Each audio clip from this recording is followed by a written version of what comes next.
श्री प्रभुपाद की। हरे कृष्णा। तो आज हम लोग पढ़ रहे हैं श्री चैतन्य भागवत से अध्याय 9 श्लोक संख्या 37-38। गौर पूर्णिमा मना लिया सबने? हाँ ना, मे भी अभिषेक किया सबने? 8 को होगा, चलो ठीक है। तो क्या होगा जब हम अभिषेक करेंगे वो हमें इस श्लोक में मिल रहा है। तो ये षट प्रहरीय लीला है श्री चैतन्य महाप्रभु का। षट प्रहरी लीला, षट जानते हैं आप? 7। षड को 6 कहते हैं, सप्त को 7 कहते हैं, सप्त को षट भी कहते हैं। तो षट प्रहरी लीला, षट प्रहरी लीला में श्री चैतन्य महाप्रभु एक प्रहर 3 घंटे का होता है, 7 प्रहर 21 घंटे का। तो 21 आवर्स डिवाइन पास टाइम अपना दर्शाया था उन्होंने। और इस 21 घंटे में उन्होंने अपना विष्णु रूप जो है प्रकट किया था। जनरली भगवान को, अगर चैतन्य महाप्रभु को अगर कोई भगवान बोलता तो बहुत बुरा मानते हैं, वो बहुत माइंड करते हैं, क्यों कैसे बोलिए भगवान, कृष्णा कृष्णा बंद कर देते हैं।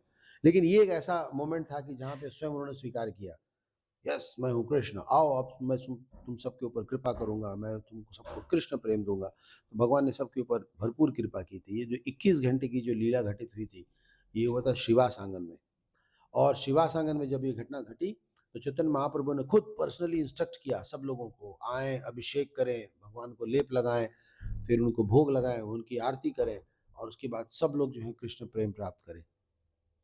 तो इन 21 घंटों में जितने भी महान महान कैरेक्टर्स थे वो सब के सब महाप्रभु के संपर्क में आए और उन लोगों के ऊपर भगवान ने कृपा की। मैंने बड़ी श्रुति फल है इस लीला में।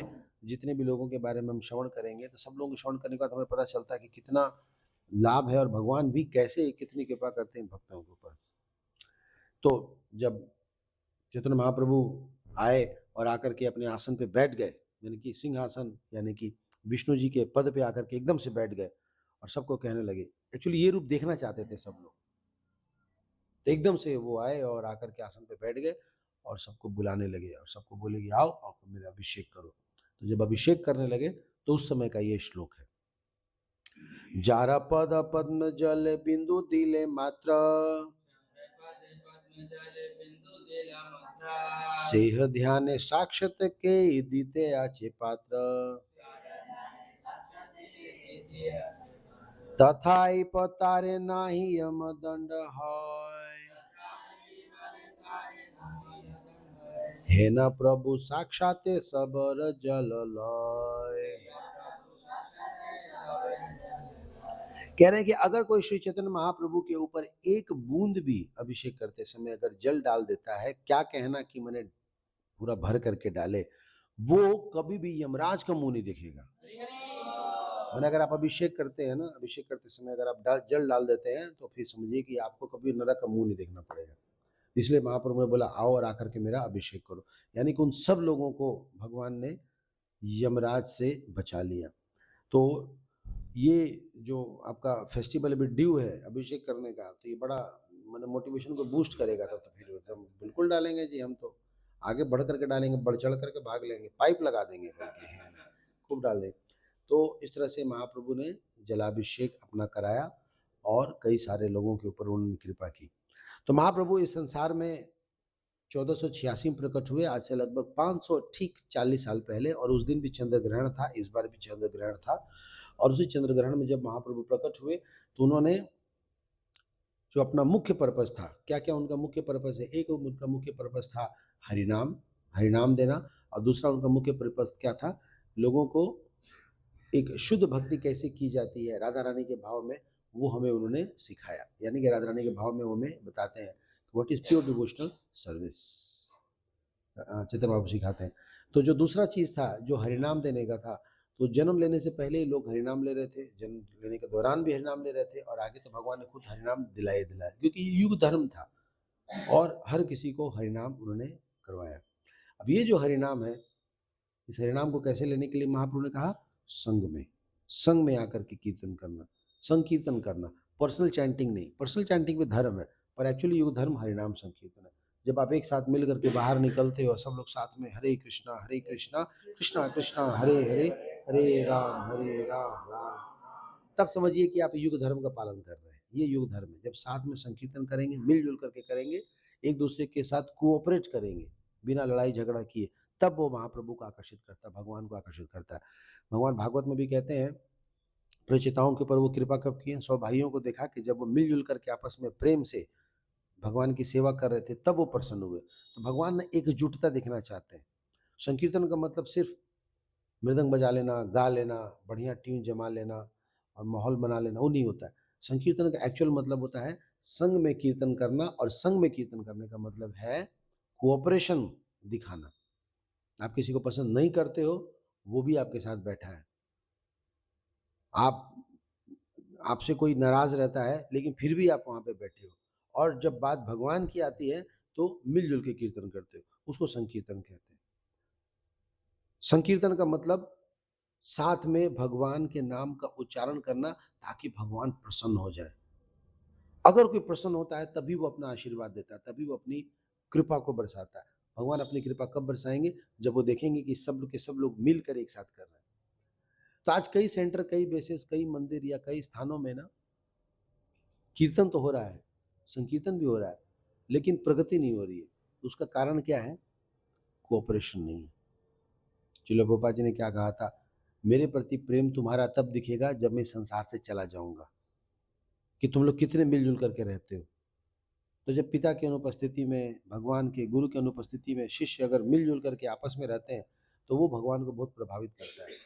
इसको कहते हैं युग धर्म हरिनाम संकीर्तन। तो युग धर्म यानी कि साथ में कीर्तन, और साथ में कीर्तन का मतलब कि कोऑपरेशन के साथ कीर्तन, और कोऑपरेशन के साथ कीर्तन का मतलब कि भगवान की मर्सी के लिए, उनकी कृपा, उनको प्रसन्न करने के लिए जो कीर्तन किया जाए, वो वास्तव में संकीर्तन है। बाकी ये नाम जप वगैरह ये सब करना, वो सब ठीक है, वो भी धर्म है, लेकिन एक्चुअली युग धर्म, रियल धर्म तो ये है, मिलजुल कर। इससे एक फायदा ये भी होता है कि जब आप साथ में मिलकर के कीर्तन करते हैं तो कलयुग को प्रभाव नहीं पड़ता। चैतन्य महाप्रभु ने झारखंड के जंगलों में अकेले सारे पशु पक्षियों को नाच करके दिखाया। अभी सारे पशु हैं, है ना, बाघ, शेर, घोड़ा और भालू, खरगोश, हिरण, सब एक साथ नाच रहे थे, और कोई किसी के ऊपर अटैक नहीं कर रहा था। एक दूसरे को दुश्मन होते हैं, हाँ, मार के खा जाते हैं, लेकिन कोई किसी को कुछ नहीं बोल रहा था। सब लोग क्या कर रहे थे? कीर्तन कर रहे थे। तो केंद्र में उनके कीर्तन था, इसलिए आपस में मनमुटाव नहीं था। दूसरे शब्दों में ये भी एक जंगली है और हम सब भी जानवर हैं, और जब हमारे अंदर हरिनाम नहीं होगा ना तो हम भी जो है ना एक दूसरे को मार के खा जाएंगे। आज समाज में वही हो रहा है ना। आप देखो विदेशों में क्या हो रहा है। अब शायद ही कोई ऐसा देश बचा है जहाँ पे बम नहीं गिर रहा हो। बड़ा सेफ मानते थे दुबई, कतर, दोहा, उधर लोग जाते थे घूमने के लिए। 57 लाख हिंदुस्तानी रहते हैं दुबई में, वहां पे बुर्ज खलीफा के बगल में बम गिर रहा है। कोई देश बचा नहीं है, हाँ? हर जगह टेंशन मचा, मतलब ऑलमोस्ट 50% ज्यादा कंट्री वर्ल्ड के जो है ना वो युद्ध में इन्वॉल्व हो रहे हैं। और हमारे भारत में होली खेले रघुबीरा बरज में, होली खेले रघुबीरा, या होली खेल रहे हैं। वहां खून की होली खेल रहे हैं और यहाँ पे रंग की होली खेल रहे हैं। मोदी जी की कृपा है। कोऑपरेशन नहीं है। अब देखिए बाहर में ना कोऑपरेशन नहीं है। ये सारे पशु पक्षी एक साथ क्यों नाच रहे थे? क्योंकि केंद्र में क्या था? हरिनाम। एक व्यक्ति अगर केंद्र में ठीक से लोगों को बांधने वाला हो ना, तो देश हो या बेस हो, घर हो या वन हो, लोग एक जगह मिल के रहते हैं। एक व्यक्ति होना चाहिए जो सबको बांध के रखे। जिसमें मैंने बताया, मान लीजिए योगी जी हैं, मोदी जी हैं, सबको बांध के रखे हैं। सारे हिंदू एक साथ इकट्ठे हैं तो कितना सही चल रहा है। कोई जंगली आ जाएगा तो फिर सारा मामला खेल। तो महाप्रभु जंगल में गए, एक साथ सारे पशु पक्षी को बांध के रखे, कोई किसी को अटैक नहीं कर रहा। हालांकि बाद में जब उनको हरिनाम से बाहर निकले होंगे तो देखते ही, अरे तू मेरा बगल में कैसे नाच रहा, खा गए होंगे। उसी तरह आप देखो, एक क्लास में ये कितनी छोटी लड़की बैठी है ना? कौन से क्लास में पढ़ते हो आप लोग? आप कॉलेज में। तो ये सारे छोटे छोटे बच्चे हैं, ठीक है, और पीछे में एक बड़ा बच्चा भी बैठा है ना, 30 40 50 साल की उम्र है ना। छोटे बच्चे भी बैठे हैं, बड़े बच्चे भी बैठे हैं, प्रभु जी भी बैठे हैं, माता जी बैठी हैं। इस जाति के भी हैं, उस जाति के भी हैं, अमीर भी हैं, गरीब भी हैं, गोरे भी हैं, काले भी हैं, हर प्रकार के लोग हैं। पर अलग अलग भिन्न भिन्न लोग हैं, फिर भी एक साथ क्यों बैठे एक छत के नीचे? क्योंकि केंद्र में भगवान है। अभी केंद्र में भगवान के बदले केंद्र में किसी शैतान की चर्चा शुरू कर दें, है ना, किसी इंसान की चर्चा शुरू कर देना, तो आप शायद नहीं आओगे सुनने के लिए। आप सुबह सुबह अपना नींद त्याग के, स्नान करके, होपफुली, है ना, सुबह सुबह यहाँ पे स्वच्छ कपड़े पहन करके, मस्त तिलक लगा पोत पात के पहुंच गए। क्यों पहुंचे? क्योंकि आपको भगवान के बारे में सुनना है, केंद्र में भगवान को रखा है इसलिए। और आप शाम के कार्यक्रम में भी देखे होंगे, या आप पीछे देखा होगा कितनी भीड़ लगती है, वो सिर्फ इसीलिए आते हैं क्योंकि आप केंद्र में भगवान को रखते हैं। तो उसी तरह से इस युग में अगर आप चाहते हैं कि कलयुग का प्रभाव ना पड़े, आप विचलित ना हो, मन आपको डिस्टर्ब ना करे, कोई अगर कुछ बोले तो बुरा ना लगे। जैसे कोई कुछ बोल देता है ना, तो दिन भर बुरा लगता है। हम जानते हैं कि विचलित नहीं होना चाहिए हमें से, फिर भी विचलित होते हैं। तो कुछ अगर बोल देना एक बार, पूरे दिन माइंड डिस्टर्ब होता है, अगले दिन जब में भी डिस्टर्ब होता रहता है। इसका मतलब हम विचलित होते हैं। तो इसका मतलब ये हुआ कि हम संकीर्तन ठीक से नहीं कर रहे। जो अच्छे से संकीर्तन करता है ना, वो कभी विचलित नहीं होता। ये संकीर्तन की पहचान है। हम लोग पहले, या अभी भी कई बार बेस मीटिंग होती है तो मैं अक्सर यही बात कहता हूँ कि जो भक्त हैं उनको कोई प्रॉब्लम नहीं होगा, और जिनको प्रॉब्लम है वो तो भक्त नहीं है।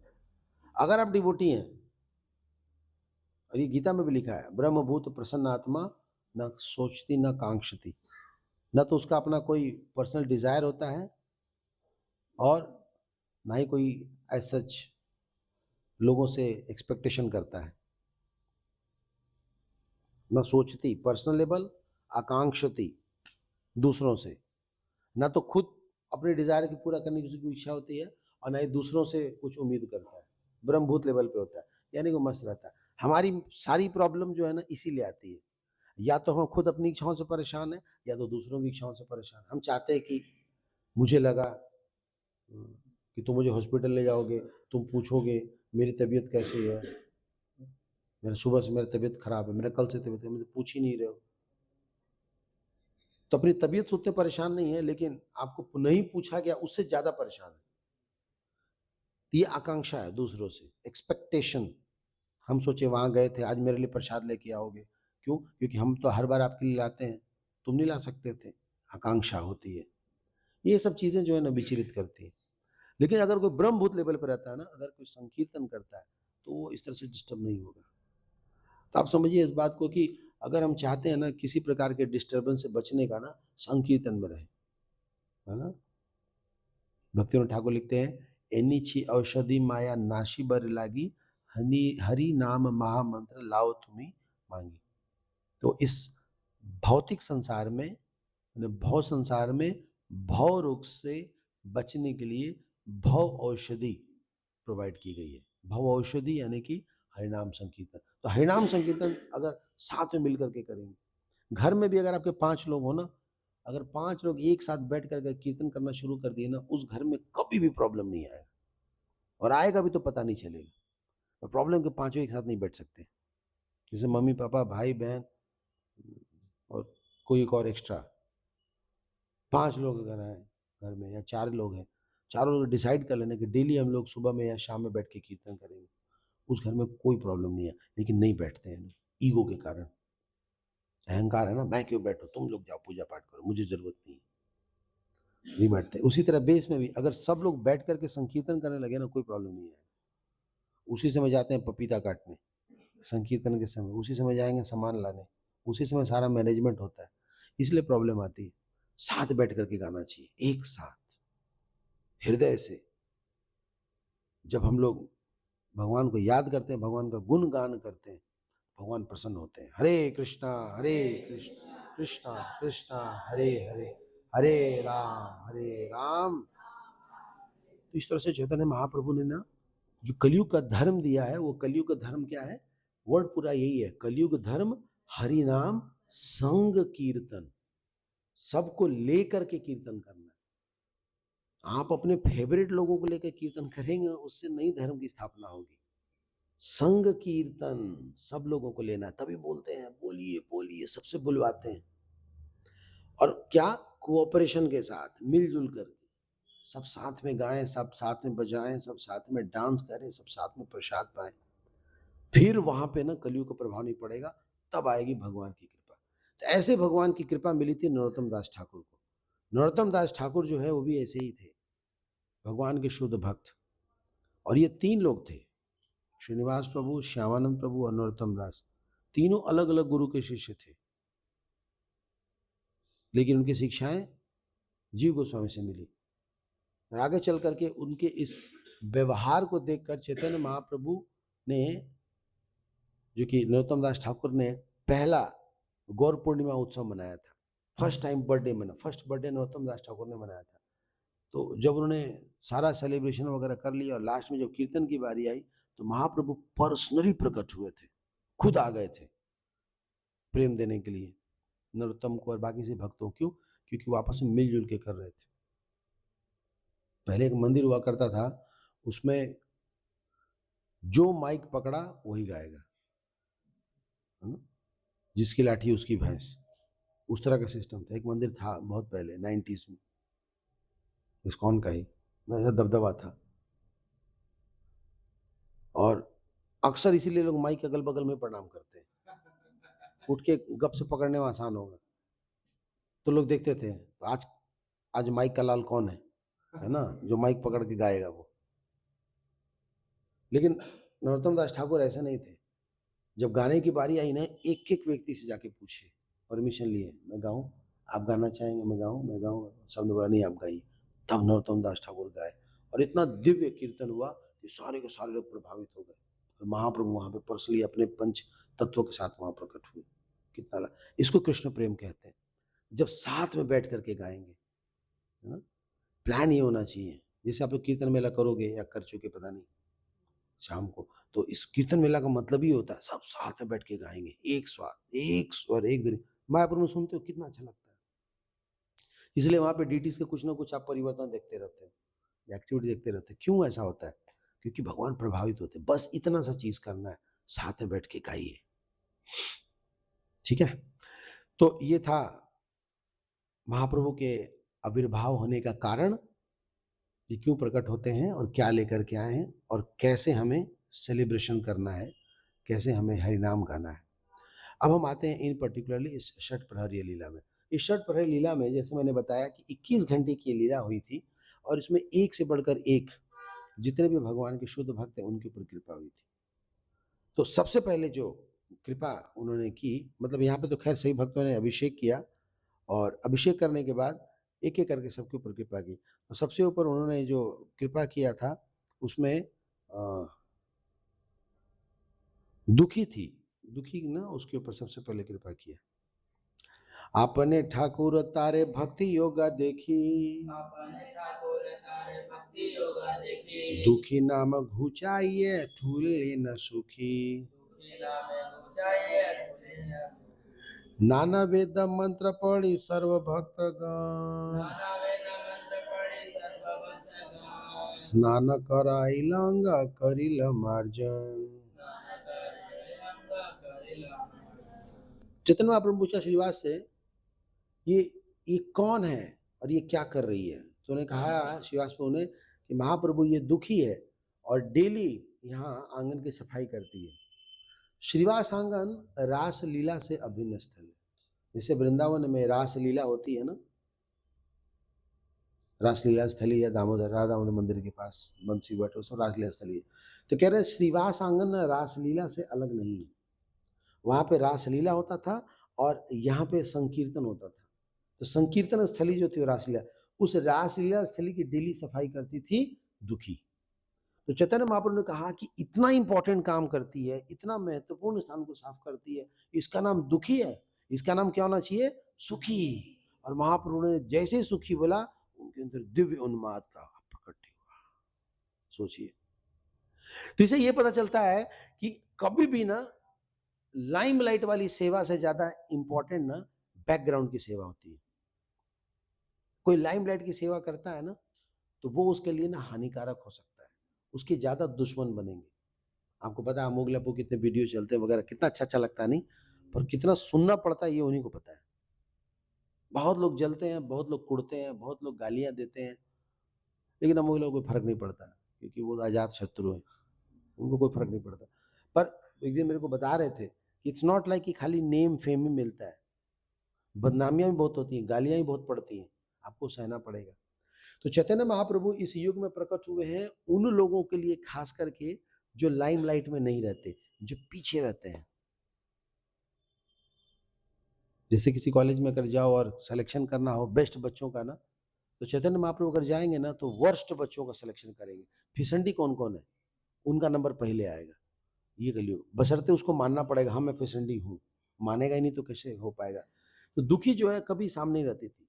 उसी तरह यहाँ पे बहुत सारी सेवाएं हम करते हैं, पर कई सारी ऐसी सेवाएं होती है ना जो विजिबली दिखती नहीं है,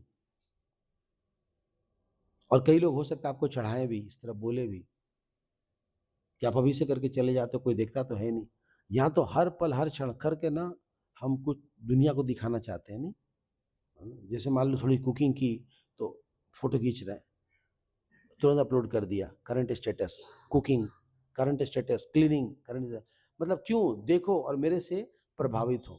दुखी कभी कोई स्टेटस कोई रील नहीं बनाती थी, वो चुपचाप बेचारी साफ करती थी, चली जाती थी। एक दिन महाप्रभु के हाथों लग गई, बस हो गई कृपा।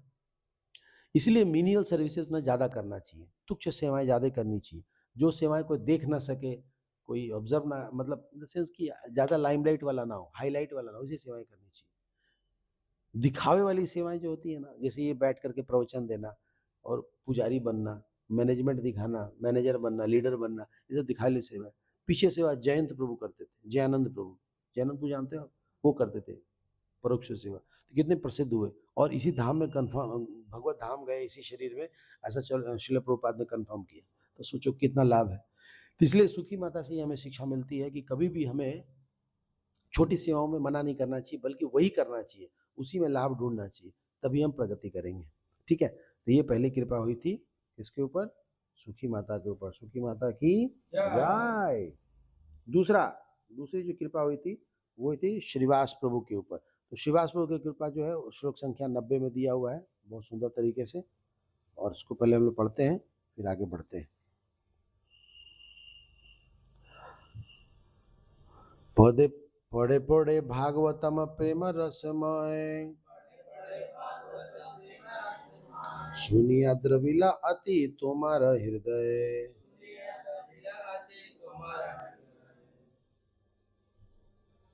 उच्च स्वरी हरि तुम्ही लागिला कांदिते, उच्च उच्च स्वर करी तुम्ही लागिला कांदिते, विवल हया तुम्ही पडिला भूमिते। अबोध पड़ुआ भक्ति योग न बुझिया, बालगिया कांदया केने न बुझी लइहा। चैतन्य महाप्रभु कह रहे हैं कि श्रीवास कहाँ हो तुम, इधर आओ, आज मैं तुम्हारे पर कृपा करूंगा, सामने आओ मेरे। महाप्रभु तो आसन में बैठे थे ना, इधर आओ, आज तो डायरेक्ट कृपा हो रही है। याद है तुम्हें, तुम देवानंद पंडित के घर पे गए थे और उस दिन भागवत का पाठ हो रहा था, और जब तुम भागवत सुने उस समय तुम्हारे आंख से झरझर आंसू बहने लगा, और उस समय वहां के बैठे विद्यार्थी तुमको समझ नहीं पाए और उन्हें तुम्हें उठा के टांग के 60 फुटा रोड पे फेंक दिया था। याद है श्रीवास? किसको याद नहीं रहेगा, वो जो फेंका था। उस दिन तुम्हारे अंदर जो भाव प्रकट हुआ था वो मैं था, मेरे कारण तुम्हारे अंदर वो भाव प्रकट हुए थे, मेरे कारण तुम्हारे आंखों से झरझर आंसू बह रहा था। तो हमारे अंदर जो फीलिंग जनरेट होती है ना, इसका क्रेडिट भी किसको जाता है, भगवान को जाता है, उन्हीं के कारण ये फीलिंग हमारे अंदर आती है। तो श्रीवास प्रभु चैतन्य महाप्रभु के शुद्ध भक्तों में से एक है, और उनकी फीलिंग यहाँ पे दर्शाई जा रही है जो भगवान की कृपा से प्राप्त हुई है। ये फीलिंग जो है लाइफ में बहुत इंपॉर्टेंट है। एक तो लोगों के अंदर फीलिंग होती नहीं है, और दूसरा क्या, कुछ ज्यादा ही फीलिंग होती है, और तीसरा क्या, गलत फीलिंग होती है या गलत लोगों के लिए फीलिंग होती है। ये तीनों ही कांड है।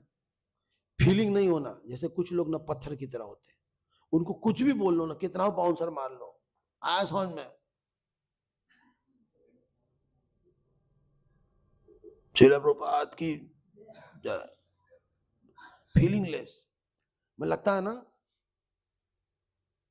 कि काट के बैठा दिया किसी पत्थर को, मुंह पूरा चोखा क्लास में बना कर बैठा, कोई फीलिंग नहीं। डांस के समय खड़े रहेंगे, अजीब से हरकतें करते हैं, फीलिंगलेस व्यक्ति। जैसे घर में भी कई लोग होते हैं, आप हरे कृष्णा सालों से आ रहे हो, जा रहे हो, आ रहे हो, आज तक पूछते नहीं जाके करता क्या है, कुछ बता मेरे को भी, कुछ नहीं, बस वो खाली टाइम देख लेते, कितने बजे गए कितने बजे आए। फीलिंगलेस व्यक्ति, कोई मतलब ही नहीं। तो फीलिंग का मतलब होता है जब आपके सोच विचार प्रभावित होने लगे कुछ सुनने के बाद, इसके मतलब की फीलिंग। जैसे मान लो आपने किसी से बात किया, उसकी बातें आपको टच कर गई, तो आपके सोच विचार बदलने लगे, इसका मतलब कि कुछ फीलिंग है। तो एक होते हैं पत्थर हृदय वाले, नो फीलिंग। एक होते हैं too much feeling, too much, वो भी बड़ा गड़बड़ है। और बताएं, तो इस प्रकार से केवट ने प्रभु श्री राम से कहा, हे प्रभु, आप मुझे मोल देना चाहते हैं, इस गंगा जी के पार करने को मुझे मोल देना चाहते हैं। आज आप मेरे से मोल मांग रहे हो, कल आज आप अपना मोल दे रहे हो, कल मेरे से भी मोल मांगोगे। आपका हमारा एक ही धंधा है। आप भौतिक संसार को पार कराते हो, मैं आपको गंगा जी पार कराऊंगा। दोनों ही केवट है महाप्रभु। अब कई लोग सुन के ना क्लास में इतना रोने लगते हैं। कोई भी थोड़ी सी ना फीलिंग वाली बात बता दो ना, ऐसा लगता है ना कि पूरा डब्बा भरा ही हुआ था, तुरंत छलक जाता है, एकदम इधर रेडी रहता है। कुछ लोग, कई लोग की हालांकि जेन्युइन फीलिंग होती है, पर कई लोगों का लैक्रिमल ग्लैंड, जो आंसू होते हैं ना, लैक्रिमल ग्लैंड्स में होते हैं। अलग अलग ग्लैंड्स होते हैं हमारे शरीर में ना, तो ये जो लिक्विड चीज है ना आंख वाली, इसको लैक्रिमल ग्लैंड्स कहते हैं। इधर टंकी ना रेडी रहता है, जब छलक, जाम छलक जाता है, तुरंत रोने लगते हैं। इतना फीलिंग भी नहीं होना चाहिए। मैं ऑफिस में जब था ना, तो मेरी एक बॉस थी काशियाना सिंह, पता नहीं जिंदा होगी तो सुन रही होंगी। तो मेरे एक टीम मेंबर थी, उसका नाम था, कुछ नाम था, उसका नाम नहीं बोलूँगा। तो वो बेचारी बड़ी परेशान थी एक बार, और किसी ने कुछ बोल दिया था, माताओं को बोल दो तो किसी ने कुछ बोल दिया होगा, तो मैं ढका ढका रो रही थी। तो मैम ने उनको बुलाया और बोला कि बेटा, इन आंसुओं को बचा के रखो, don't waste your tears for some petty things, these tears are very precious, invest in some important place. इन आंसुओं को बचा के रखो, अगर आपको बहाना है तो कहीं सही जगह बहाओ, सही व्यक्ति के लिए बहाओ। फालतू के लोगों के लिए बहा रहे हो, घर वालों के लिए बहा रहे हो, क्या फायदा? वो पत्थर हृदय है, उनको कोई मतलब नहीं। बच्चों के लिए, हस्बैंड के लिए, वाइफ के लिए, रिश्तेदारों के लिए, दुनिया के लिए, कोई फायदा नहीं। इन आंसू को हमें बचा के रखना चाहिए। ये आंसू भगवान की सेवा के लिए है। बल्कि हमारे यहाँ तो स्कूल खोला गया है, जैसे गौरगोविंद महाराज ने कहा है कि I have opened a crying school. ये मंदिर जो है ना, मतलब ये मंदिर क्या है, ये क्राइंग स्कूल है। यहाँ के हमें प्रैक्टिस करना चाहिए कि भगवान के लिए कैसे रोएं। एक दिन परम पूज्य पताका महाराज क्या कह रहे हैं कि अगर अब भी इतना जाप करके कथा सुन के भी अगर आपकी आंख से आंसू नहीं निकलता, तब तो you are still frame heart. तो भगवान का जाप करते समय आंसू ना निकले, भगवान का कथा सुनते आंसू ना निकले, यानी कि हम पत्थर हृदय। निकलता है हमारा, गारना पड़ता है, नहीं निकल रहा प्रभु जी, मारना पड़ता है फुस फुस थोड़ा सा, तो कोई फीलिंग ही नहीं है ना। ये दूसरा है टू मच फीलिंग। और तीसरा क्या होता है, रॉन्ग फीलिंग, जिसके लिए आंसू बहाने उसका नहीं बहाएंगे, और उसके लिए बहाते हैं। मोहब्बत की झूठी कहानी पे रोए, झूठी कहानियों पे रोते हैं, फालतू की, इधर उधर की जो कहानियां है ना, उसमें रो रहे।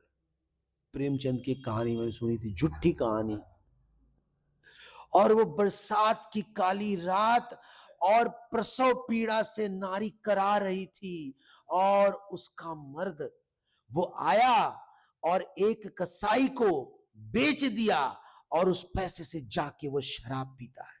कितना निर्दयी है ये।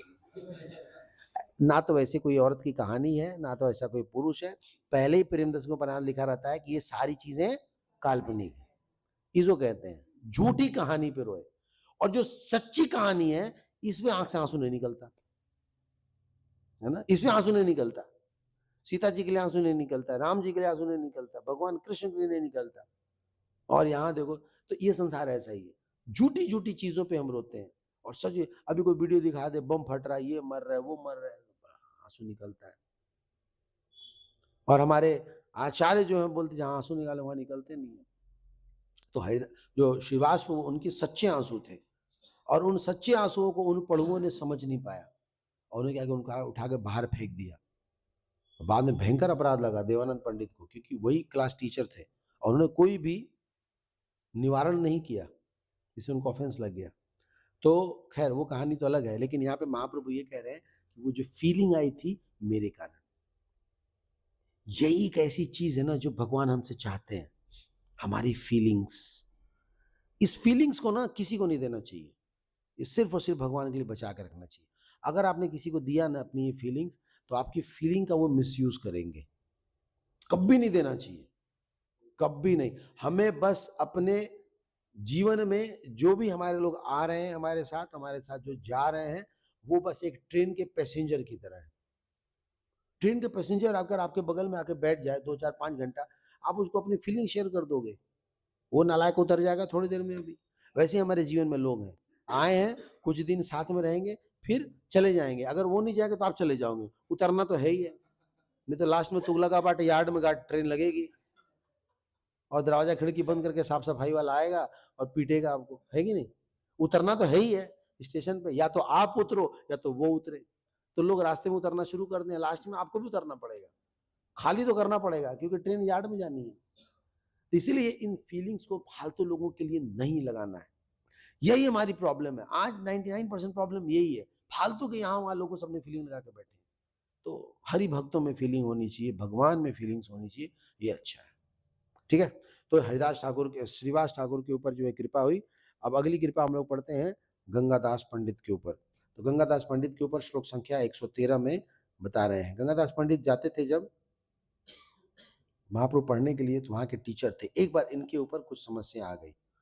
क्या समस्या आ गई? बोलिए। मोरा आगे यवन स्पर्शी बे परिवार, गंगा प्रभुषित मन हईल तुम्हारा, तबे आमी नौका निये खेआइल रूपे, गंगाया बहिया यही तुम्हारा समीपे, तबे तुमी नौका देखी संतोष हईला, अतिशय प्रीत करी कहित लागिला, अरे भाई अमर राखल बार, राख जाति प्राण धन देह सकल तुम्हारा, रक्षा कर परिकार संग कर पार, एक तंक एक जोड़ा भक्ष्य तुम्हारा। तो गंगादास पंडित जो है वो विद्यानगर की तरफ रहते थे, आपने देखा होगा मायापुर के उस पार। तो एक बार क्या हुआ कि यवनों ने आक्रमण कर दिया, मुसलमानों ने आक्रमण कर दिया। इनकी आदत ही होती है, ये अपनी संख्या बढ़ाते हैं, और संख्या बढ़ाएंगे उसके बाद या तो मुसलमान बनो, नहीं तो काट देंगे। ये इनका क्लियर स्ट्रैटेजी। कहीं भी देखो, किसी भी देश में ऐसे डिलीट कर देना रिकॉर्ड बनना, तो पता चला मेरे खाओ भिड़ा दे। तो इनका इनका यही प्रलोभन है। और ज्यादा टारगेट कैसे करते हैं? ऐसी लड़कियों को, छोटी लड़कियों के दिमाग में बुद्धि तो होता, बुरा मत मानो, बुद्धि तो होता नहीं, इनको कुछ भी फुसला दो। जैसे बकरियों को ना हरा हरा घास दिखा, खाने के लिए हरे घास चले जाते हैं। छोटे बच्चों को टॉफी दिखा दो ना तो बुद्धू बन जाती है। तो ऐसी लड़कियां होती हैं, हालांकि सब ऐसे नहीं होती हैं, कुछ तो कूट देती हैं उनको अच्छे से। इनकी बातों में नहीं आना चाहिए, बहुत बदमाश होते हैं। तो लव जिहाद या इस तरह से इनको टारगेट दिया जाता है ना, कि ये विमेंस को यूज करते हैं। विमेंस को कैसे यूज करते हैं? ये विमेंस को एक मशीन की तरह यूज करते हैं, जिससे ढेर सारे उनको बच्चे पैदा करना होते हैं, है ना, दर्जन के साथ। उनको अपनी संख्या बढ़ानी होती है ना, तो किसी भी औरत को पकड़ के उससे संख्या बढ़ाने की कोशिश करते हैं। तो या तो उनका स्ट्रैटेजी ये है, संख्या बढ़ाओ, और संख्या जब बढ़ जाएगी तो बस, मतलब 10 मुसलमानों के बीच में एक हिंदू परिवार नहीं रह सकता, लेकिन 10 हिंदू के बीच में ना ये आराम से रह जाएगा वो। और फिर बढ़ेगा भी। हाँ, ऐसा होता है। तो जब इनकी संख्या बढ़ जाती है तो ये माइक से अनाउंसमेंट करेंगे और काटो, ये होगा, ऐसा कर देंगे। अब ऐसे में हिंदू का बस दो ही ऑप्शन बचता है, या तो पलायन यानी तो कन्वर्जन, या तो कन्वर्ट हो जाते हैं या तो भागना पड़ता है। तो अभी गंगा के साथ यही हुआ, ये पलायन हो गया। अब इसके परिवार के ऊपर आक्रमण कर रहे थे, अभी अपने परिवार को लेकर भाग रहे थे। सोचो आपकी बेटी है, माँ है, बहन है, पत्नी है, उन सबको लेकर के बेचारे भाग रहे हैं। क्या लिखा हुआ ऊपर के श्लोक में देखा आपने? क्या कह रहे हैं कि मोरा आगे यवन स्पर्शी पे परिवार, मेरे परिवार को स्पर्श करने की कोशिश कर रहे थे। गंगा प्रविशिते मन हईल तुम्हारा, और वो क्या कह रहे हैं कि तुम्हारे परिवार को स्पर्श करना, छूना चाहते थे वो, और तुम्हारा मन कर रहा था कि मैं गंगा जी में घुस करके अपने परिवार सहित मर जाऊं। ये तभी क्या हुआ, तबे आमी नौका निया खेरत रूपे गंगा या बहिया यही तुम्हारे समीपे। उसी समय याद है एक नाव वाला आया था, तुम्हारे पास कोई ऑप्शन नहीं था, पीछे मुसलमान मारने के लिए आ रहे थे, सामने गंगा जी थी, मर नहीं जा रहे थे तुम, वो लगा कि इनके हाथ पड़ने से अच्छा कि जान दे दें। लेकिन उसी समय एक नाव वाला आया था, याद है? बोले हाँ, गंगादास बोला याद है, वो नाव वाला मैं था। वहां पर वो कितने की बात सुनकर वो खुश हुए, क्योंकि मैं आया था नाव वाला बन करके, और मैंने तुम्हें बचाया था और तुम्हें नाव पे बिठा के गंगा के उस पार किया था। हमारे जीवन में भी ऐसा ही होता है, जब सारे रास्ते कभी कभी बंद हो जाते हैं ना, कुछ समझ में नहीं आता है, तो ऐसे में ना एक व्यक्ति आता है हमारे जीवन में और हमारी रक्षा करता है। वो और कोई नहीं, स्वयं भगवान उस भक्त को भेजते हैं। भगवान ही वो रूप में आते हैं, उस भक्त के रूप में या उस भक्तिन के रूप में या डिवोटी के रूप में आते हैं और हमारी रक्षा करते हैं। हर किसी के जीवन में ऐसा होता है, जब सारे रास्ते बंद हो जाते हैं ना, लगता है कि अब क्या होगा, अब तो गए, तभी एक रास्ता खुलता है। वो रास्ता खोलने वाले भगवान होते हैं। इसलिए कहा गया अवश्य राखी बे कृष्णा, आप चिंता मत कीजिए। हमने कई सारे इम्पॉसिबल सिचुएशन देखे हैं, लगता अब तो गए, अब तो फंसे, अब तो कौन बचाएगा, लेकिन भगवान बचाते हैं। लेकिन किसको? जो भगवान के शुद्ध भक्त हैं, जाली लोगों को नहीं बचाते, है ना। जो जेन्युइन होते हैं, हार्ट से भगवान के शरणागत होते हैं ना, उनको बचाते हैं। तो गंगादास को उन्होंने बचाया, उस पार लेकर के गए।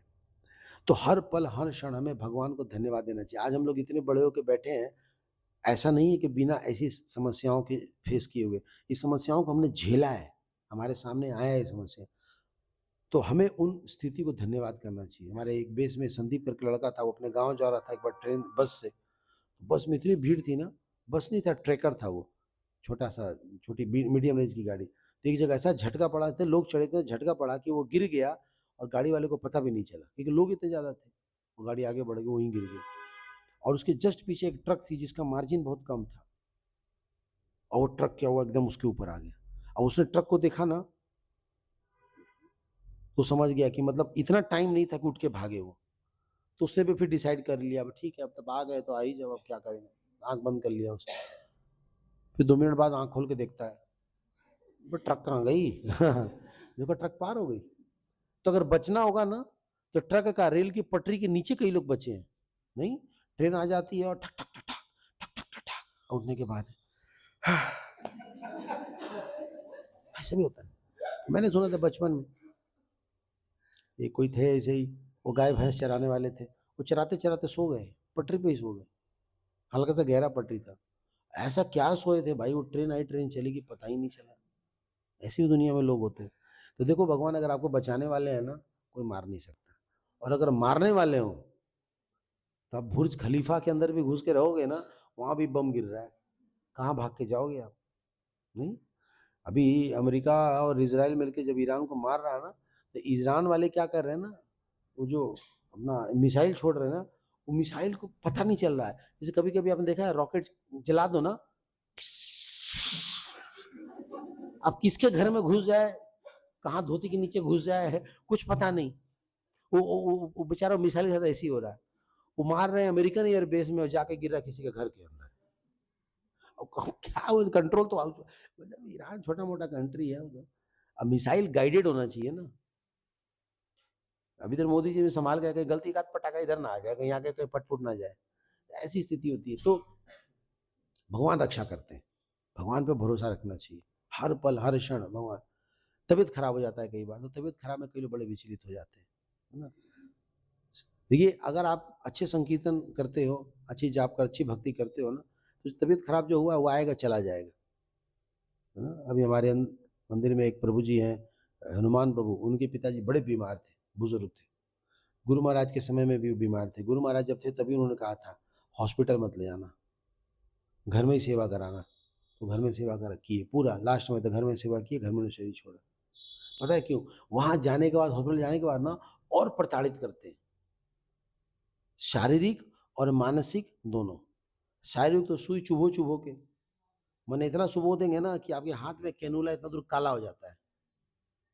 फिर यहाँ लगाना शुरू करते हैं, काला हो गया तो फिर यहाँ लगाते हैं, काला हो गया, पूरा देह काला कर देते हैं। सुई मार मार के ना उसको। और मानसिक कैसे प्रताड़ित करते हैं? बिल बना करके। इतना बिल बनता है ना कि पेशेंट को नहीं बताते हैं। हमारे एक आयुषी माता जी, वो एक्सपायर कर गई, तो उनको हम लोग हॉस्पिटल लेके गए थे और रात में उनको एडमिट किया। वो लगा शायद कुछ हो जाए कुछ, हालांकि डॉक्टर ने जवाब तो दे दिया था। पूरा उनका चेस्ट वाइट हो गया था, मैंने पूरा बलगम जो है ना वो पूरा भर गया था। वो मैंने वाइट होने का मतलब कि वो क्या नहीं कर पा रहा है, पंप नहीं कर पा रहा, धीरे धीरे धीरे धीरे। तो बता दिए 10% वर्किंग। तो मैंने अब तब हो गया था। तो हम लोगों ने सोचा कि भाई इनके पास लक्ष्मी तो है ही है, फोर्टिस भी ट्राई कर लेते हैं, कहीं कुछ जान बच जाएगा, आखिर पैसा होगा क्या। हम ले गए वहाँ पे, रात में एडमिट कराया, सुबह में भी उनका हरी बोल हो गया। मैं मैसेज आ गया, मैं 2:30 बजे पहुँचा, तो लगभग 18 घंटे में 2.5 लाख का बिल बना दिया। 2.5 लाख। वो सुन करके ना मेरे को लग रहा था ये जो इंश्योरेंस लेके बैठे हैं 5 लाख का 10 लाख, इनकी इज्जत ही क्या है? एक हफ्ता पे रोड पे आ जाएंगे वो तो। उसके बाद सफदरजंग और एम्स। किस बात का अहंकार है? इतने पैसे नहीं हमारे पास इलाज करा पाएंगे, इतनी फैसिलिटी नहीं है, इतने लोग नहीं है कि आपकी हेल्प कर देंगे। आप देखो घुमा फिरा के आपको भगवान पे निर्भर होना पड़ेगा। नहीं तो भगवान जिसकी रक्षा करते हैं ना वही सबसे बेस्ट है ना। ऐसे तो वही हनुमान प्रभु के पिताजी को मना किया कि घर में ही इनका ना ट्रीटमेंट करो, आप जो भी करो, क्योंकि ये बुजुर्ग व्यक्ति हैं, अभी लोड नहीं ले पाएंगे, कितना सह पाएंगे, वहाँ पे प्रताड़ित करेंगे वो इस प्रकार से। तो गंगा प्रभु को इस प्रकार से उन्होंने बचाया। ठीक है, अब हम लोग अगला पढ़ेंगे। और भी लोग हैं लेकिन हमारे पास समय कम है। एक और पर्सनालिटी के बारे में पढ़ते हैं, हरिदास प्रभु। ठीक है, तो हरिदास प्रभु के ऊपर भी कृपा हुई। ये अध्याय 10 में श्लोक संख्या 35 पे आता है।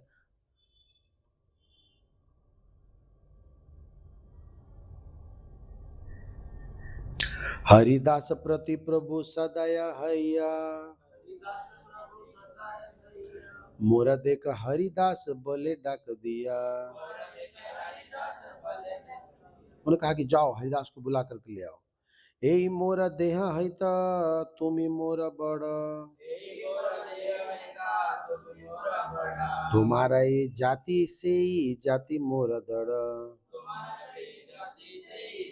कह रहा ये जो तुम्हारा शरीर है ना ये मेरा शरीर है। गुरु का ऐसा ही होता है ना, मेरा शरीर किसका शरीर है? गुरु का शरीर है। तो गुरु का हक होता है शरीर पे। तो भगवान कह रहे हैं कि तुम्हारा शरीर मेरा शरीर है और तुम्हारी जाति मेरी जाति है। एक्चुअली यमन परिवार से थे ना, मुसलमान परिवार से जन्म लिए थे। तो कह रहे हैं कि तुम मतलब कि अपने आप को छोटी जाति का मत समझो। और आगे क्या कह रहे हैं महाप्रभु? पापिष्ठ यवने तुम जत दिल दुख, तहा शरीर ते मोरा विदारय भूख। कह रहे हरिदास नहीं, क्या हरिदास, हाँ हरिदास इधर आओ, याद है तुम्हें, तुम्हें यवनों ने हरि नाम लेने के लिए 22 बाजार में कोड़ों से मारा था। मारा था उनको 22 हजार में कोड़ों से।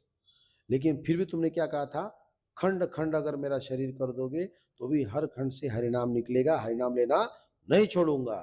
तब वो चाबुक उठाए और तुम्हें मारना शुरू किए। 22 बाजारों में तुमने हरिनाम लेना बंद नहीं किया और तुम्हें वो दर्द नहीं हो रहा था उस चाबुक का, क्योंकि वो सारा चाबुक मैंने अपने पीठ पे लिया। और महाप्रभु ने अपना पीठ दिखाया, ये देखो वो चाबुक मेरे पीठ पे, सारे लाइंस में भगवान के ऊपर। हरिदास बोला तभी मैं कहूँ उस दिन दर्द क्यों नहीं हो रहा था? हरिनाम में इतनी शक्ति है, दर्द एक्चुअली को दर्द महसूस नहीं हो रहा था। तो यहाँ पे महाप्रभु षट पर लीला में हरिदास ठाकुर के ऊपर कृपा की है। इनको भी यही बात कह रहे हैं कि जो मेरा शुद्ध भक्त होता है ना उसका दर्द मेरा दर्द होता है। उसकी सारी चीजें मैं ले लेता हूं। तभी हम लोग अक्सर ये कहते हैं कि आप अगर भक्ति में जुड़ जाओगे ना, तो ऐसा नहीं है कि आपको प्रॉब्लम नहीं आएगा, प्रॉब्लम तो आएगा लेकिन दर्द नहीं होगा। समझ रहे? भक्ति में आने के बाद ऐसा नहीं कि आपके घर में कोई मरेगा नहीं, मरेगा तो जरूर, लेकिन आपको फर्क नहीं पड़ेगा। भक्ति में आने के बाद ऐसा नहीं कि बीमारी नहीं होगी, बीमारी तो होगी पक्का, किडनी का, लंग्स का, फेफड़े का, कैंसर, ये वो होगा जरूर, पर अगर आप भक्त हो ना, मजे में कट जाएगा। हमारे एक प्रभु जी महाराज जी थे, श्रीधर महाराज, हम लोग के जुड़ने के थोड़े समय पहले उन्होंने शरीर छोड़ा था, तो उनके बारे में बताते थे, उनको कैंसर हो गया था, पूरा पेट में पानी भर गया था, पूरा पेट फूला रहता था। तो जब भी कोई पूछता था Maharaj you are in so pain, बोले no no I am pregnant.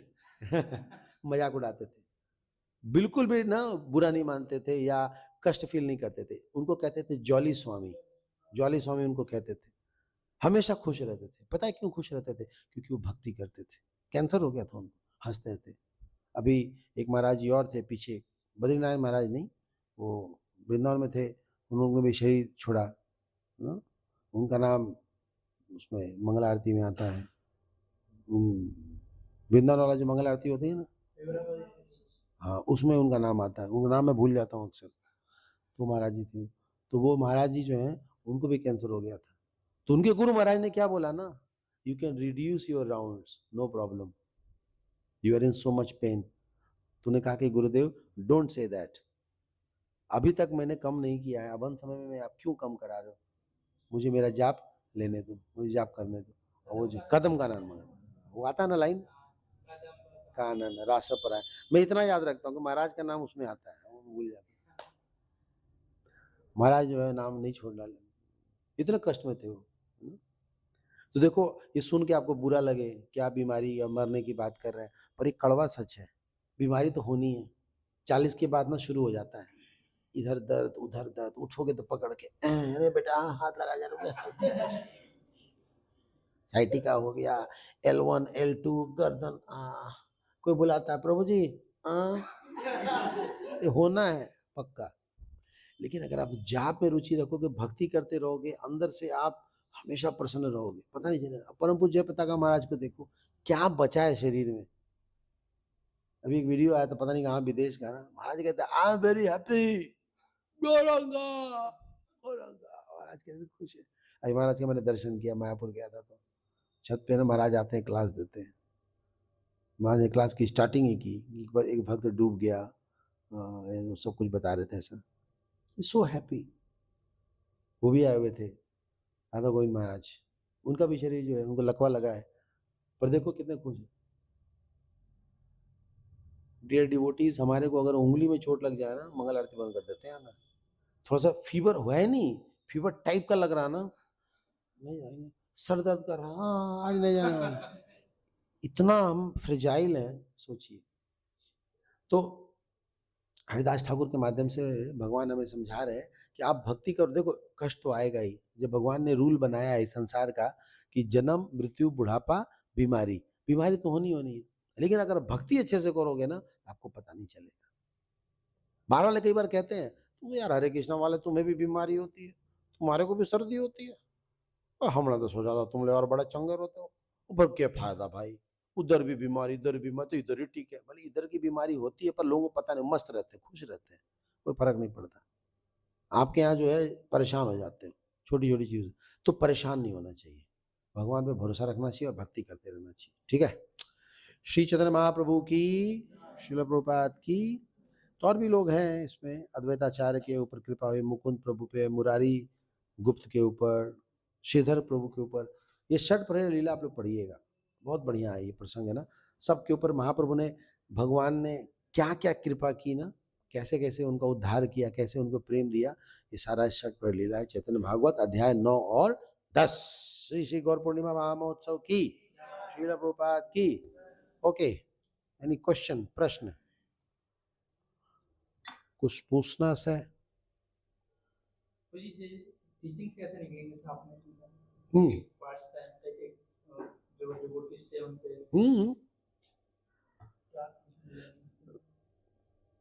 पहली टीचिंग, आप भगवान का अभिषेक करोगे, आपको यमदूत का मुंह नहीं देखना पड़ेगा। दूसरी टीचिंग, दुखी की तरह सेवा करो, सामने लाइमलाइट वीडियो फोटो फोटो के चक्कर में मत रहो। आपका फोटो कोई खींचे तो आप उसके चक्कर में मत पड़ो। ये नहीं कि वो जहाँ जहाँ जा रही है, क्या नाम है माता जी का, हैं, हरितुष्टि। अब जब देखो हरितुष्टि के सामने खड़े हो जाते हैं, हरितुष्टि उधर के खड़े हो गए। भाई छोड़ दो यार उसको, जो फोटो खींचना खींचेगी ना, उसके सामने टपक जाते हो, तो लाइमलाइट होने की जरूरत नहीं। और उसके ऊपर गुस्सा हो रहे हो, मेरा ठीक से नहीं खींचती हो तुम, मेरा फोटो ना फोटोजेनिक नहीं आता। अब उसकी क्या गलती है, वो तो बेचारी अपने खींच ही रही है। तो कई लोग पूरा मोशन बना कर रखते हैं, मतलब बढ़िया आना है, लाइमलाइट है। दुखी की तरह बैकग्राउंड सेवा करो आप, है ना। दूसरा हमने किसके बारे में सुना, मिनियल सर्विसेज करो, तुच्छ सेवाएं करो। दूसरा किसके बारे में सुना हमने, श्रीवास्तव के। श्रीवास्तव के बारे में क्या बताया, उन्होंने बताया कि आंसू भगवान के लिए आंसू बहाना चाहिए, संसार के लिए नहीं बहाना चाहिए, इमोशनल नहीं होना चाहिए। पर इमोशन अगर प्रकट करना है तो भगवान के लिए प्रकट करो। ये दूसरी टीचिंग थी। और गंगादास पंडित, जब भी कभी आपके लाइफ में कष्ट आता है, भगवान खड़े रहते हैं, किसी न किसी भक्त के माध्यम से आएंगे वो, अगर आप भक्ति करते हैं। हरिदास ठाकुर, आपको पर्सनल इनकन्वीनियंस होगा लाइफ में, आपको कष्ट होगा, दुख होगा, तकलीफ, अगर आप अच्छी भक्ति कर रहे हो, शारीरिक जैसे होता है ना 3 क्लेश, आदि देविक, आदि भौतिक, आध्यात्मिक। आध्यात्मिक क्लेश मतलब सेल्फ कष्ट, तो भगवान आपको फील नहीं होने देंगे। आएगा कष्ट लेकिन चला जाएगा। ये जो कॉपरेशन था संकीर्तन में, ये वो तो बिल्कुल स्टार्टिंग में था। समझे कैसे इसको कि कॉपरेशन का मतलब कि मान लो प्रभु जी रसा को हमारे कीर्तन करने के लिए आइए, अब आए कीर्तन कर, अब आए कीर्तन कर रहे हैं, हरे कृष्णा अब वो धूम धूम धूम, अब उसको बर्दाश्त करो आप, उसको बजाना तो आता नहीं है, अब आप गा रहे हो, अब उसको सहन करो। अब बगल में एक पीट रहा है, अब कीर्तन करो, अब बर्दाश्त करो उसको। ये है कोऑपरेशन। चलो ठीक है, कोई बात नहीं, इतना होने के बाद भी साथ में, अब आज तो ठंग से बजा रहा ना, एक जमाना वो भी था, आप तो नहीं आते थे उस समय, गाड़ी खड़े करने की प्रॉब्लम, मृदंग का प्रॉब्लम, भक्त का प्रॉब्लम, पानी भी नहीं देते थे, क्या वो जमाना। पर कोऑपरेट किया हमने, साथ साथ साथ साथ चलते रहे चलते रहे। तो कहने का मतलब कि आप कई बार एक्सपेक्टेशन कुछ करोगे भक्तों से ना, वो उस लायक नहीं होते हैं, लेकिन फिर भी उनको सहन करना चाहिए। कोऑपरेट का मतलब क्या होता है, साथ में लेकर के चलना, साथ में, सहयोग को कोऑपरेट कहते हैं। सह मतलब साथ में, योग मतलब भक्ति, साथ में मिलकर के फिर भी कोई बात नहीं, जैसे तैसे हैं, अच्छा नहीं बजाते, अच्छा नहीं, जैसे कई लोग कीर्तन नहीं अच्छा करते, कई लोग प्रवचन अच्छा उतना मतलब बहुत ज़्यादा एल्यूरिंग नहीं होता, फिर भी करो साथ में, क्या करेंगे। पर इन पर्टिकुलर जो कीर्तन बताया गया ना, कीर्तन हो सकता है उस स्टैंडर्ड का नहीं होता हो आपके यहाँ, या नहीं कर पाते हो, फिर भी लेके चलो, प्रयास करो, भगवान भाव देखते हैं। ये जो सबको साथ लेकर के जब आप चलते हो ना, तो भगवान बहुत खुश होते हैं। ये गुरु महाराज की बड़ी बहुत स्पेशल खासियत थी, हमारे गुरुदेव परम पूज्य गोपाल कृष्ण महाराज की, उनकी बड़ी जबरदस्त खासियत थी, वो सबको साथ लेके चलते थे। जिसको भी देखते थे ना, उससे पूछते थे बताओ आप क्या सेवा करना चाहते हो। और ऐसा नहीं संसार में ना कि कोई कोई सेवा ना कर पाए, हर कोई कुछ ना कुछ तो कर ही लेता है। हम क्या सोचते हैं, मेरे को 5 लोग चाहिए, पहला व्यक्ति ऐसा होना चाहिए, दूसरा ऐसा ऐसा ऐसा ऐसा, अब जो इसमें फिट होगा वो अंदर है, बाकी भागो यहाँ से। ऐसा नहीं होता है। अगर इसमें कोई फिट नहीं हो रहा ना, फिर भी जो कोशिश करो, हो सकता है यहाँ लग जाए, बीच में लग जाए, ऊपर लग जाए, साइड में कहीं ना कहीं लगा। इसको भक्त, इसको लीडर कहते हैं, इसको गुरु कहते हैं। गुरु क्यों होते हैं दया के सागर, क्योंकि वो कोई ना कोई गुण देख के लगा ही देते हैं, कुछ ना कुछ लगा ही देते हैं। जयपताका महाराज को जयनंद प्रभु ने ना रथ में कांटी मारने के लिए बोला, जरा पकड़ना है इसको। फिर क्या बोलते, क्या कांटी पकड़ते हो यार तुम, इतना बढ़िया कांटी पकड़ा तुमने। वो कांटी पकड़ा करके उनको महाभागवत बना दिया। छोटी छोटी चीजें। तो एक कोऑपरेशन का मतलब है कि सबको बस किसी तरह ना साथ लेकर के चला, चलो ये नहीं तो वो कर लेगा, वो नहीं तो वो कर लेगा, कहीं ना कहीं तो फिट होगा। और अगर एक्सट्रीम है, टू मच है, तो राधा रानी उसकी व्यवस्था करेगी, उसको खुद ही उठा के बाहर फेंक देगी, आपको फेंकने की जरूरत नहीं है। जिसे लगे ना कि ये डिस्टर्बेंस क्रिएट कर रहा है, ये हो रहा वो रहा, कोई बात नहीं, अब लेके चलिए। आपकी किस्मत अगर खराब है और यहाँ से आप स्विट्जरलैंड भाग जाओगे, तो किस्मत अच्छी नहीं हो जाएगी, क्योंकि किस्मत आपके साथ ट्रेवल कर रही है। बोले भाई हम तो इंडिया छोड़ के आ गए, बड़ा वहाँ किस्मत ही खराब था भाई, वो वहाँ भी प्रॉब्लम आएगा। उसी तरह अगर आपके जीवन में खून पीने वाले लिखे हुए हैं, आप कितनों भगा लो वो आएंगे ही आएंगे। कई लोग सोचते ये हो जाए वो हो जाए, बिल्कुल नहीं। एक वक्त ऐसे ही बता रहे थे कि मुझे सैफरन मिल जाता ना, तो मैं थोड़ा सेफ हो जाता। बोले ये आपको किसने कह दिया? बोले सैफरन मिल जाएगा ना तो थोड़ा मैं सेफ हो जाऊंगा, उतनी प्रॉब्लम नहीं रहेगी। बोले भाई there is problem with saffron and without saffron, दोनों तरफ प्रॉब्लम है। ऐसा नहीं है कि आप पहन लोगे तो बच जाओगे, पहनने के बाद और ज्यादा झमेला है। हर जगह यही प्रॉब्लम है। एक बार ब्याह हो जाता ना तो फिर मैं सेफ हो जाता। अरे ब्याह होने के बाद भी प्रॉब्लम है, अब पहले तो प्रॉब्लम है ही है। ऐसा कोई स्थिति नहीं मेटेरियल जहाँ प्रॉब्लम ना हो, हमेशा वो लगा रहता है। इसलिए सबको लेके चलना चाहिए। जैसे कीर्तन संकीर्तन एक जैसे महाप्रभु गा रहे हैं, है ना, हम चैतन्य चैतन्य में जैसे कि बेस्ट मृदंग प्लेयर होना चाहिए, बेस्ट सिंगर होना चाहिए, महाप्रभु कभी रथ यात्रा में डांस करते हैं। करेक्ट। तो ये क्या चीज इस चीज में मैं सुना। हाँ तो ये होना चाहिए, तो उसके लिए प्रयास करो। अब मान लो बेस्ट नहीं तो गला दबा दोगे। मान लो वरुण अच्छा नहीं बजा रहा, मार दे इसका, नालायक कहीं का, बेस्ट बजा नहीं सकता है, डूब क्यों नहीं मरता? तो दूसरा भाई कहाँ से ले आओगे आप? तीसरा भाई कहाँ से ले आओगे? अब जो है वही है। अब एक ही पत्नी है, अब मान लो नहीं सजा पा रही है, तब उसका गला घोंट दोगे? तो उससे अच्छा मैं बिना पत्नी के ठीक था। नहीं, उसको सिखाओ। अब आपके बच्चे ठीक नहीं है तो उठा कर पटक दोगे उसको? सिखाओ। भगवान तो यही चाह रहे हैं कि हम करेंगे क्या फिर? हम क्या चाह रहे हैं? एकदम सीधे गंधर्व आए ऊपर से, अले ले मेरा वरुण आया, अले मेरी बच्ची आई। ऐसा थोड़ी होता है, आपको बनाना पड़ेगा। एक बार एक भक्त आया, Prabhupada, Prabhupada I want to become president. Prabhupada ने कहा बनाओ मंदिर, बन जाओ प्रेसिडेंट। तो तराशना तो हमें पड़ेगा ना। ये बात मैं बिल्कुल सही कहता हूँ। एक अच्छा संकीर्तन तो तभी होता है जब बढ़िया गाने वाला, बढ़िया बजाने वाला, बढ़िया करताल वाला, बढ़िया सब होते हैं। पर ये कौन करेगा? हम पता क्या चाहते हैं?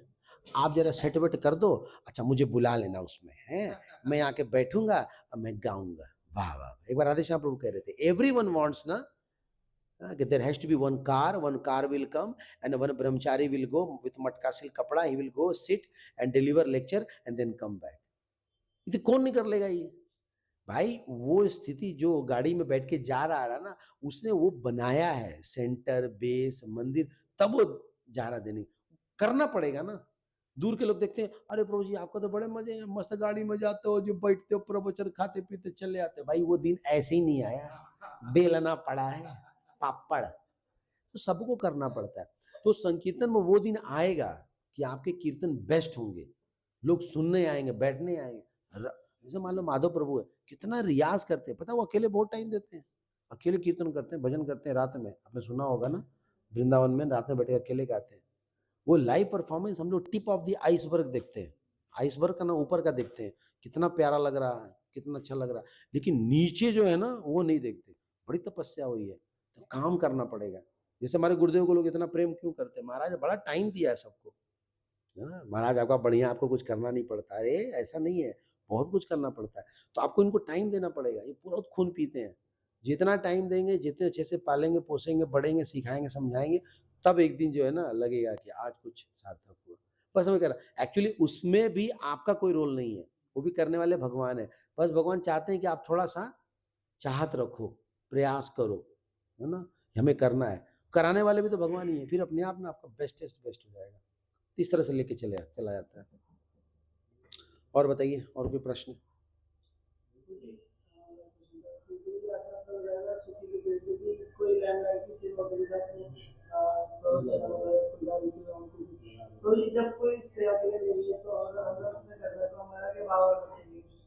मेरा कहने का मतलब ये नहीं कि जो प्रवचन ये देता है ये लाइमलाइट सेवा, वो लाइमलाइट सेवा है।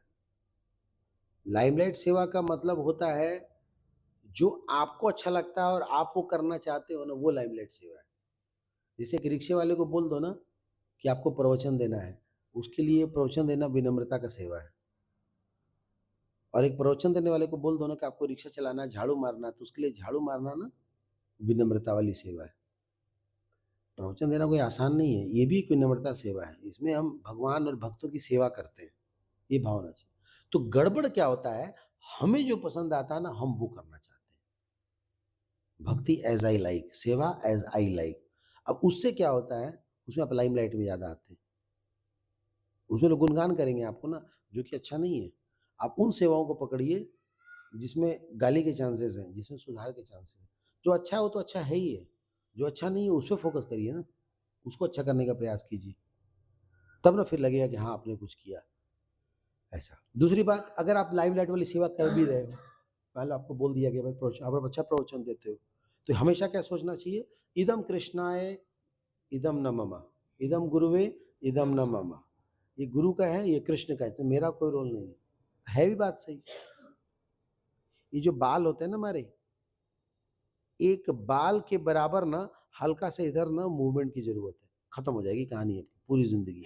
हल्का सा चेंज आ गया अंदर में ना, पूरे इतने देर में पूरी जिंदगी खत्म। हल्का सा मूवमेंट आ गया, सोचो हमारी जिंदगी कितनी खतरनाक है। ये पता है पूरा इलेक्ट्रिक करंट चलता है यहाँ पे, है ना। एक हल्का चीज भी सरक गया ना, इतना से इतना हो गया ना, आपका दिमाग खराब हो जाएगा।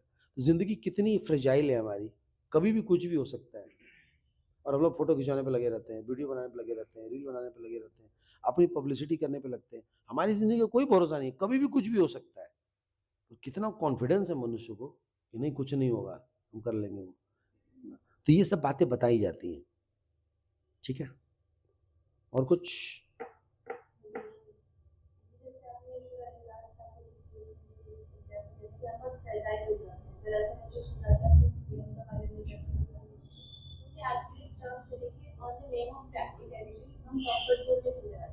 कंफर्ट जोन को प्रैक्टिकलिटी का नाम दे देते हैं और भक्ति में अपने आप को एक्सटेंड करने के बजाय और कंफर्ट जोन में जाते हैं। और अगर जैसे कुछ एग्जांपल जैसे और उसको हम बोल देते कि किसका एग्जांपल? शिवास पंडित। हाँ, ऐसे डिवोटीज अपने आप को एक्सटेंड करें तो बहुत हाई लेवल पे हम ऐसे कैसे कर पाएंगे।